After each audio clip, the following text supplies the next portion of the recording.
lo más importante, el síntoma, el síncope no es un síntoma, no es una enfermedad, es un síntoma, es una cosa que nosotros podemos decir, tuvo un síncope, pero no es una enfermedad. Y es una descripción de algo que nosotros perdemos momentáneamente el conocimiento porque no está llegando el flujo al cerebro y que se va a recuperar rápidamente, probablemente en menos de 5 minutos. Más de un 3% de las visitas en las emergencias y admisiones en los hospitales son debidas a síncope. El estudio más reciente sobre síncope fue otro estudio Framingham, como lo que explicaba el doctor Pichardo, y ellos decían que de 1 en 1000 personas se presentaban con síncope por lo menos una vez al año, o sea, una incidencia sumamente alta. Sin embargo, esa definición, que es una descripción sumamente súbita y que está asociada con una posición de estar de pie y perder la tonicidad vascular, pero que la recuperación es espontánea. El paciente que pierde el síncope y le tenemos que dar una cardioversión, nosotros lo llamamos un sobreviviente de muerte súbita. Pero normalmente el paciente que tiene síncope en menos de 5 minutos espontáneamente recupera su conocimiento. Pero tenemos que distinguir el síncope de otras presentaciones como un mareo, un presíncope o un vértigo. Pero en realidad el que tiene un vértigo siente un movimiento, que está en el mar, que está en un barco, que se está moviendo cuando se está cayendo. Y el que está con mareo o presíncope nunca llega a perder el conocimiento por completo. Pero además no tienen problema de postural, puede pasarle en cualquier momento. Y hay otros que son los ataques de personas que se caen, hay gente que tiene, pero nunca perdieron el conocimiento, como en los síndromes vertebrovacilares, que hay insuficiencia vascular a nivel cerebral y el paciente pierde el control, se cae, pero ese paciente nunca ha perdido el conocimiento. Y entonces aquí tenemos que ver que la mayoría de las pacientes que tienen síntomas, síncope, tienen pródromos, sienten algo, sienten que se van a caer, sienten un mareo y pueden decir, me pusieron una inyección, me estaban sacando sangre, estaba en el baño, fui al baño, estaba bajo una situación de estrés, estaba firmando en el banco. Cuando me causé esto, fui a orinar. Muy frecuente las personas mayores, cuando se levantan, tienen la vejiga dilatada, urinaria dilatada, tratan de pararse, tienen un síncope y se les rompe la cadera. Yo le enseño mucho a mis pacientes que se sienten y que esperen que el tono vascular recupere, después se paren y después caminen. Algunos se presentan con náusea y con sudoración. Es muy diferente del que tiene una convulsión, porque el que tiene la convulsión tiene el típico aura, ¿no? Que ve cosas, que tiene sensación de que está viendo, está sintiendo, está oyendo, está sintiendo, y que después tiene una desorientación que dura más de 5 minutos y que muchas veces tienen síntomas y sienten cambios después de la convulsión, como movimiento tónico, clónico y descontrol de los esfínteres, que es totalmente diferente del síncope que tiene el que tuvo síncope, sintió la precipitación cuando vomitó, que tuvo una reacción vasovagal, cuando tuvo dolor, cuando estuvo bajo estrés y puede decir, esto me hizo que yo perdiera el conocimiento. El que tiene la convulsión dice, después de la convulsión mis esfínteres se descontrolaron. Y entonces tenemos que obviamente diferenciar el síntoma que es neurológico y el síncope que es cardíaco. Aquel paciente que tiene enfermedad orgánica del corazón, estenosis aórtica, hipertrofia muscular, fallo cardíaco congestivo, enfermedad coronaria, o aquellos que tienen arritmia, tanto auriculares como ventriculares. La mayoría de los síncopas se consideran de origen desconocido. Un 34% ha sido reportado de síncope que no llegaron a ser diagnosticados. Sin embargo, actualmente ese número cada vez está disminuyendo porque estamos siendo más efectivos en hacer el diagnóstico de por qué se ocurrió ese síncope. Y entonces ahí entramos de nuevo los cardiólogos clínicos, como vamos a ver adelante, que nosotros sí podemos detectar la razón por la cual ese 34% que perdía el conocimiento y no se explicaba.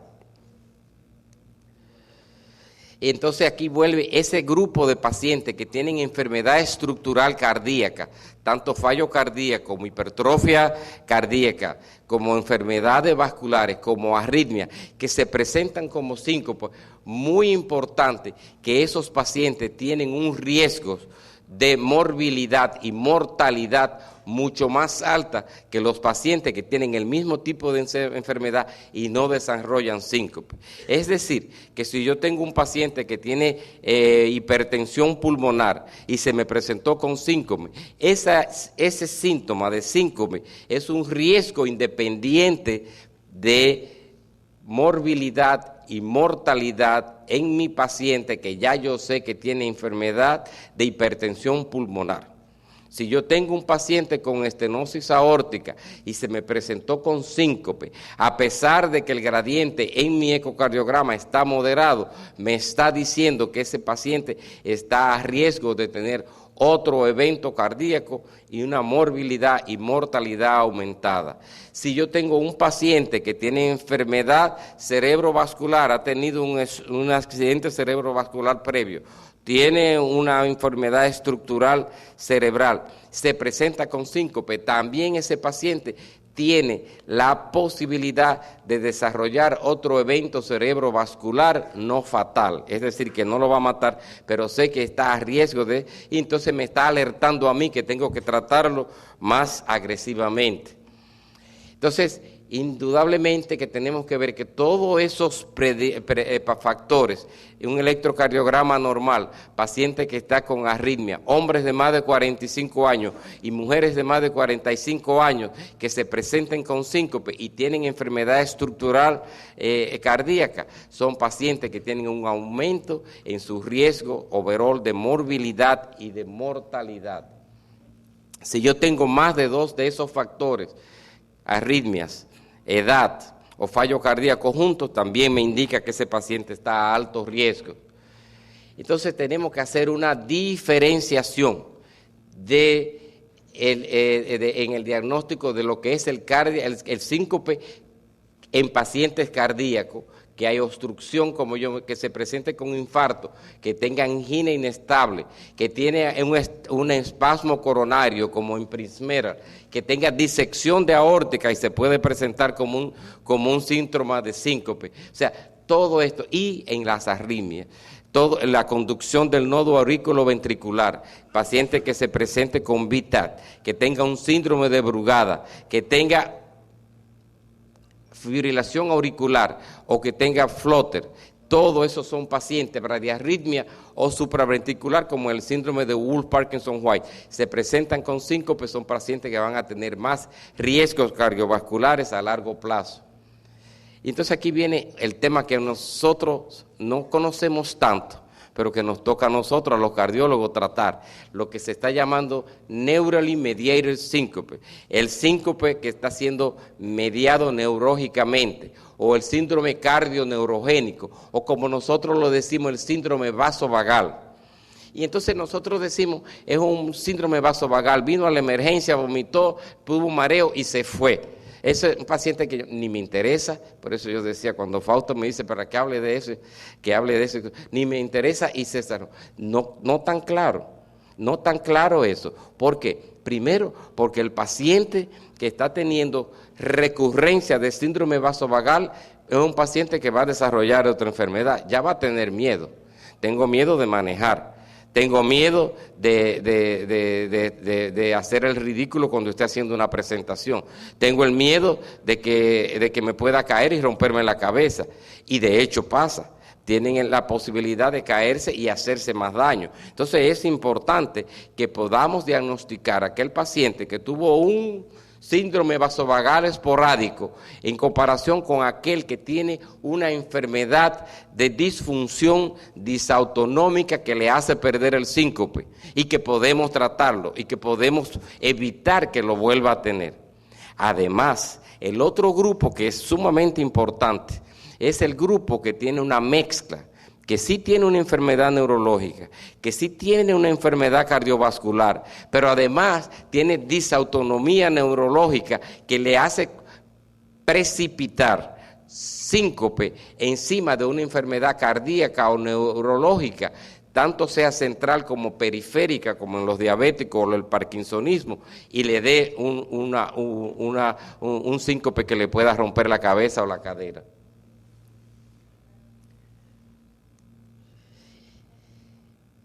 Aquí tenemos algo que los cardiólogos tenemos que aprender, igual que nosotros hemos aprendido hematología sin querer, porque cuando nosotros éramos estudiantes, cogíamos la cascada de coagulación, nos la aprendíamos de memoria, nos la embotellábamos y después que pasábamos el examen lo guardábamos. Sin embargo, ahora tenemos que aprender toda la cascada para poder ayudar a nuestros intervencionistas, a Pedro, a Aramis, a Licurgo y al otro grupo que están presentes, a tratar, porque sabemos que esa placa está ahí, la placa arteriovascular que enseñó Pedro Díaz, pero que el evento final es un coágulo. Entonces nos toca a nosotros tratar de darle antiplaquetarios, inhibidores de la glicoproteína, anticoagulante y trombolítico, hasta el punto que hemos sido capaces de cambiar a un paciente cardíaco en hemofílico. Pero gracias a Dios ya hemos aprendido que podemos ser menos severos que eso.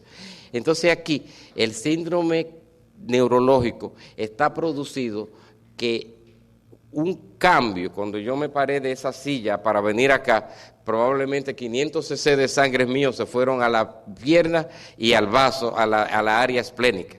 500 a 1000 cc, y de hecho a mí me pasa, y ustedes lo van a ir un poquito más tarde. Entonces, ¿qué pasa con eso?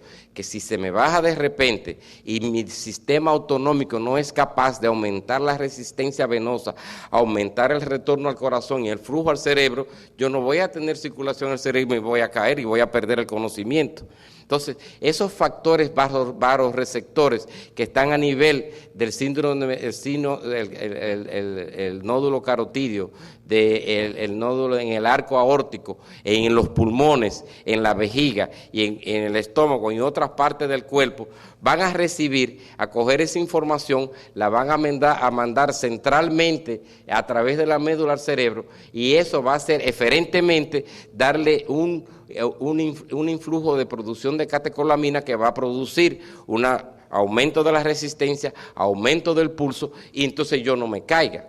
Sin embargo, ¿qué sucede? Hay un grupo de personas que tienen una disautonomía y no tienen la capacidad de que este mecanismo aferente y eferente funcione y dé el mecanismo de defensa de aumentar la periferia, aumentar el retorno venoso al corazón derecho y aumentar el pulso. Entonces el paciente se queda hipoténsico y bradicárdico, y en algunos casos simula una hipertensión que le aumenta al final de este cambio. Entonces hay que tratar de identificar a este paciente que tiene un síncope mediado neurológicamente o cardioneurogénico. Y ahí lo que yo acabo de decir está dicho: caída de la sangre, causa súbita de disminución de la presión venosa periférica, hace que el corazón empiece a contraerse fuertemente y activar los receptores, y entonces ese tráfico va al cerebro,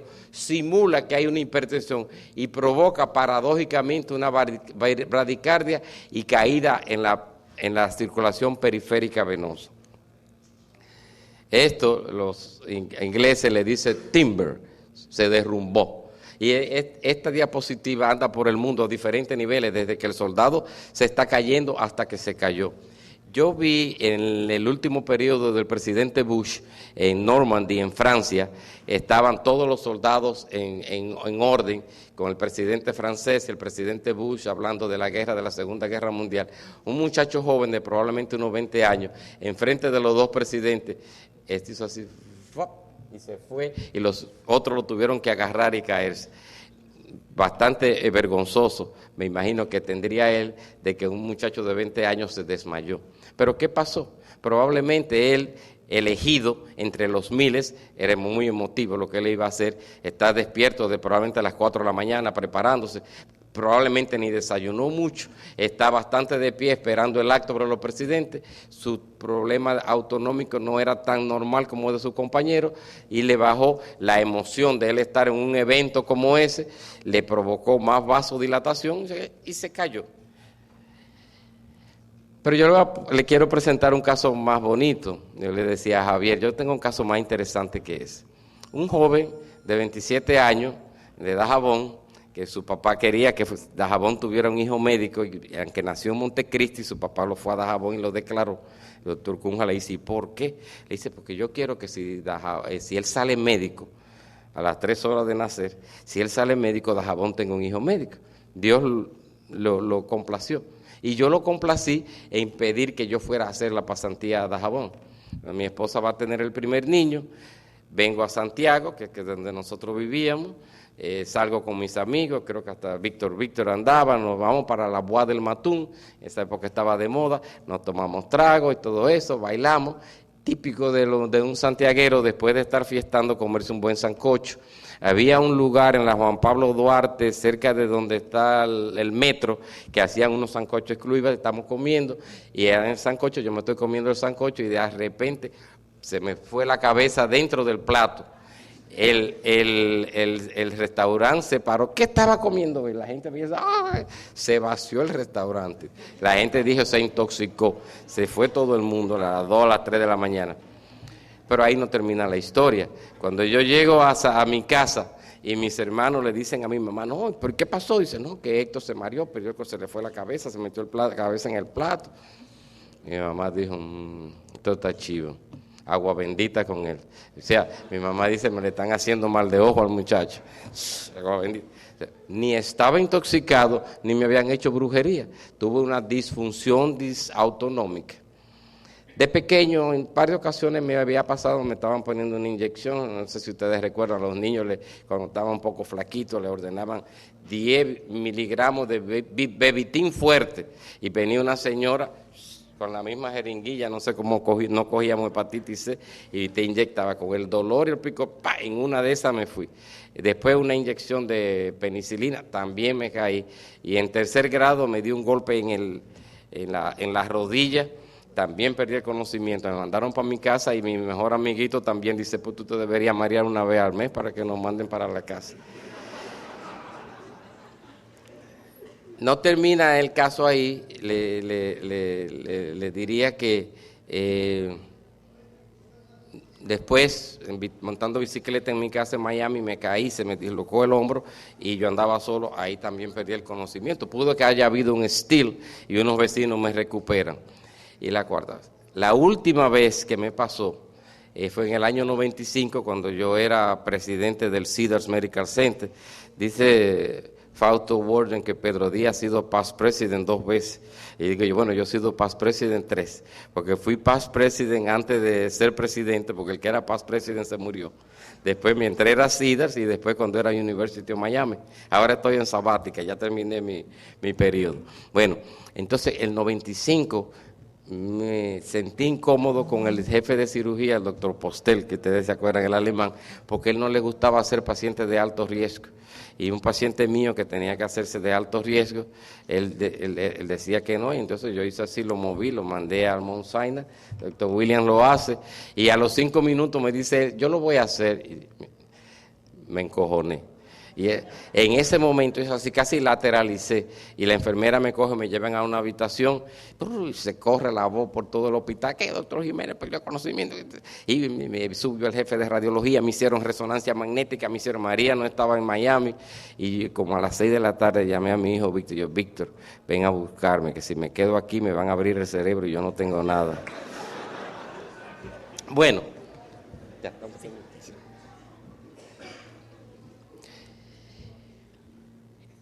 Importante, ¿cómo diagnosticarlo? Lo mejor, más importante, la historia clínica, electrocardiograma. aunque no va a resolver el diagnóstico, pero puede descartarnos que haya cambio auriculoventricular.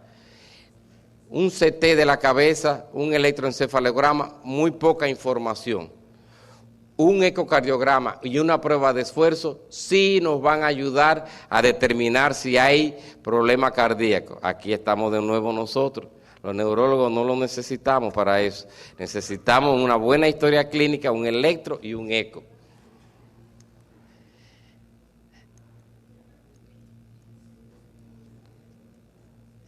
Esto, muy importante. Le preguntaba yo a Fernando si estaban haciendo la prueba de TILT. Una prueba muy simple, una prueba que la hace el cardiólogo clínico y que puede diagnosticar y enseñar el paciente que tiene un síndrome cardioneurogénico con una gran especificidad. Más del 90% del paciente que sea negativo no va a tener síndrome cardioneurogénico. Hay un 10% de falso positivo. La sensitividad es difícil de poder obtener porque el paciente que dio positivo, no puedo yo decir ya definitivamente ese es, pero sí me va a ayudar bastante en descartar el que no tiene un síndrome cardioneurogénico. ¿Cómo tratarlo? Tomando líquido, tomando sal y aumentar el volumen. Movimientos físicos isométricos, medicamentos, los beta bloqueadores, que mayormente ayudan a mejorar la contractilidad del ventrículo izquierdo. La fluorocortisona, que es el Florinef, que es de baja dosis, que es un mineralocorticoide sintético que nos ayuda a retener líquido. Y la midronine, que es un bloqueador de alfa-adrenérgico. Es el único producto aprobado por el FDA para síncope ortostático y el síndrome neurológico cardioneurogénico. Es diferente el síndrome ortostático al síndrome neurológico mediado, porque el otro es sumamente de volumen. Y entonces tenemos que diferenciar mucho lo que es el paciente que está deshidratado o el paciente que está sangrando. Tenemos que diferenciar ese tipo de pacientes y entonces el tratamiento va a ser mejor. Y una cosa muy importante es esto aquí, marcapaso, marcapaso dual ventricular con el drop algorithm. Pedro, me imagino que tú tendrás alguno de estos pacientes, pero es muy difícil de determinar y muy cuidadoso de poder, porque una persona que tiene un síncope y que el pulso le baja grandemente, no necesariamente se va a beneficiar de un marcapaso. Hay que poder después haber descartado todas las posibilidades, todos los métodos de tratamiento. Entonces, este tipo de marcapaso lo que va a ayudarnos es que el pulso va a empezar a bajar gradualmente. Uno de mis pacientes muy prominente, militar, de la vieja guardia, muy alto, está eso, y lo he visto yo, lo vio el doctor Antún un día en el parqueo del hospital, lo tuvo que recoger, y después de haber hecho todo el descarte, le pusimos y hacerle un estudio electrofisiológico que no indicaba que él tenía un daño del nódulo auriculoventricular, de que ya necesitara marcapaso, pero que sí tenía una bradiarritmia que le bajaba hasta los 40. Entonces le pusimos un marcapaso que bajaba gradualmente y es como si tuviera alguien que lo estuviera aguantando. No lo ha corregido por completo, pero lo ha mejorado grandemente. Indudablemente que hay mucho trabajo que hacer en el tratamiento, mucho que hacer en el diagnóstico.